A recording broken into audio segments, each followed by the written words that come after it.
चलो बच्चों, अब हम देखते हैं क्वेश्चन नंबर 4। अब मैं आपकी इसमें हेल्प करता हूं। देखो किस तरीके से ये सवाल पूछा गया है और हम इसे कैसे सॉल्व करेंगे। तो क्वेश्चन में बोला गया है कि prove that tangent drawn at the ends of diameter of circle are parallel.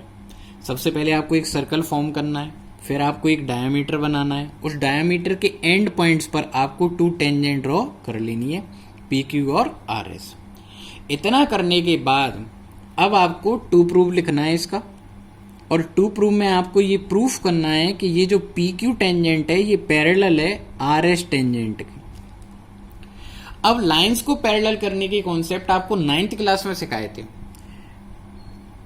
और लाइन पैरेलल कब मानी जाती है? या तो उनके कॉरस्पॉन्डिंग एंगल इक्वल हो जाएं, या फिर उनके ऑल्टरनेट इंटीरियर एंगल इक्वल हो जाएं, या फिर उनके ऑल्टरनेट एक्सटीरियर एंगल इक्वल हो जाएं। इस तरीके की चीजें होंगी। जैसे ये 2 लाइनें मैंने बनाई और मैंने कहा एंगल 1 और एंगल 2 आपस में इक्वल है, तो मैं बोलूंगा कि ये दोनों लाइनें अब क्या होंगी? पैरेलल। और ये किस कॉन्सेप्ट की वजह से होगा? Alternate interior angle. और अगर आप ऐसे सिमिलर वे में आप ऐसे 2 लाइन्स ड्रॉ करें, एक ट्रांसवर्सल बना लें और एंगल 1 और एंगल 2 का सम 180 प्रूफ कर दें, तब भी लाइनें क्या मानी जाएंगी? पैरेलल। क्यों? क्योंकि कोई इंटीरियर एंगल्स की सम कितनी होती है प्यारे बच्चों? 180 degree.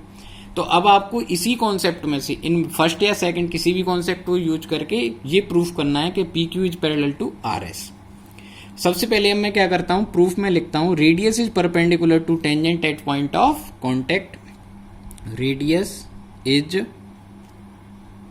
Perpendicular to tangent at point of contact.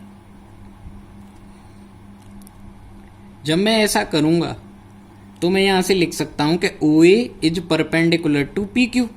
That means A पर बनने वाला एंगल 90 होगा।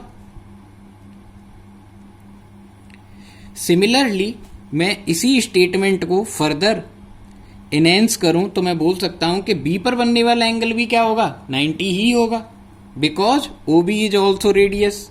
और बी पॉइंट क्या है? Point of contact R S tangent के लिए। तो बी पर जो एंगल होगा वह 90 डिग्री होगा। अच्छा, अब ए वाले एंगल का और बी वाले एंगल का, इन दोनों का मैं ऐड कर लेता हूं। क्या कर लेता हूं? Add A plus B. तो मैंने देखा ये दोनों ऐड करने से कितना आ रहा है? 180 डिग्री। अब ये 2 लाइन्स हैं, ये ट्रांसवर्सल है, और ट्रांसवर्सल के वन साइड वाले एंगलों की एड कितनी हो गई है? 180 डिग्री। और ऐसा तभी पॉसिबल है जब ये दोनों लाइनें एक दूसरे से क्या हो? पैरेलल। तो आप बोलेंगे this is possible only when, this is possible only when, only when